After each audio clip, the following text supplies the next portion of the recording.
Halo semua, Assalamualaikum warahmatullahi wabarakatuh. Perkenalkan, nama saya adalah Ersa Chania dari kelas 10 IPA.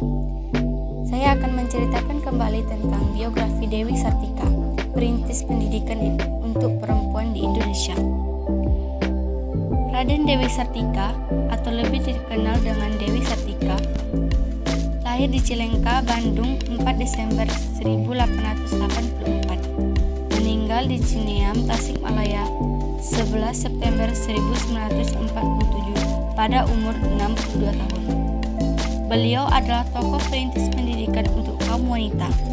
Ia diakui sebagai pahlawan nasional oleh pemerintahan Indonesia pada tahun 1966. Dewi Sartika dibesarkan oleh seorang priai kelas bangsawan Sunda yaitu Raden Somanagara. Ibunya juga merupakan perempuan Sunda yang bernama Nyi Raden Ayu Raja Permas. Kedua orang tua Dewi Sartika juga merupakan pejuang Indonesia yang menentang pemerintahan Hindia Belanda.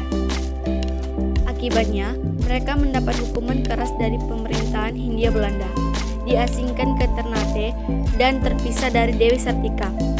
Setelah kedua orang tua Dewi Sartika meninggal, dia diasuh oleh pamannya yang merupakan kakak kandung dari ibundanya yang bernama Arya. Dia merupakan seorang patih di Cicalengka.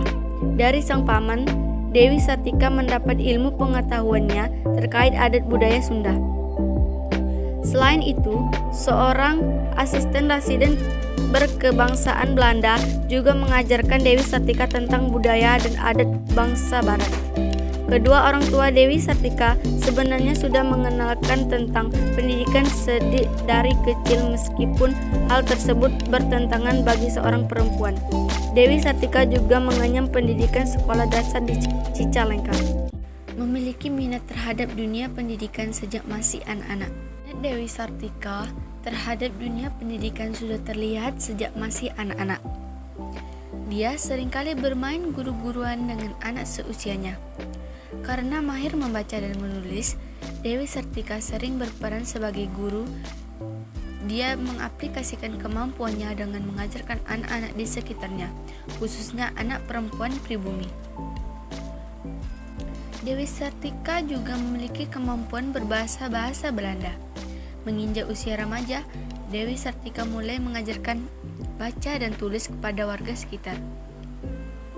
Hal inilah yang menjadi cikal bakal Dewi Sartika agar anak-anak perempuan memperoleh pendidikan yang sama. Mendirikan sekolah istri. Pada 16 Januari 1904, Dewi Sartika mulai mendirikan sekolah. Hal ini juga mendapatkan dukungan dari kakeknya, Raden Agung A. Martanegara, dan seorang inspektur kantor pengajaran Den Hamer. Dewi Sartika berhasil mendirikan sebuah sekolah untuk kaum perempuan yang bernama Sekolah Istri.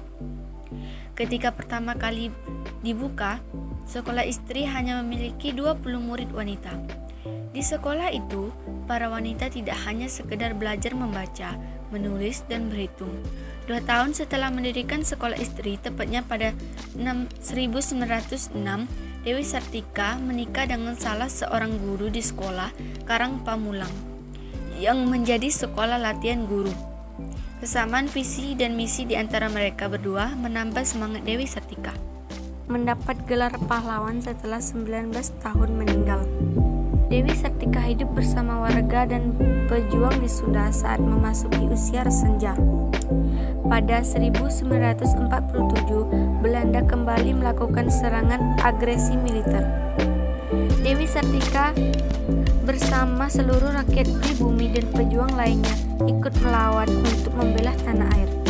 Saat berada di pengungsian pada 11 September tahun 1947, Dewi Sartika mengembuskan napas terakhirnya di Tasikmalaya. Usai perang agresi militer sekitar tahun 1950, makam Dewi Sartika dipindahkan ke kompleks pemakaman Bupati Bandung di Jalan Karanganyar, Bandung, sesuai SK Presiden RI nomor 152 tahun 1966. Dewi Sartika mendapat penghargaan sebagai pahlawan nasional. tepatnya pada tanggal 1 Desember 1966. Saat itu juga, Sekolah Keutamaan Istri berusia 35 tahun dan mendapat gelar Orde van Oranje Nassau.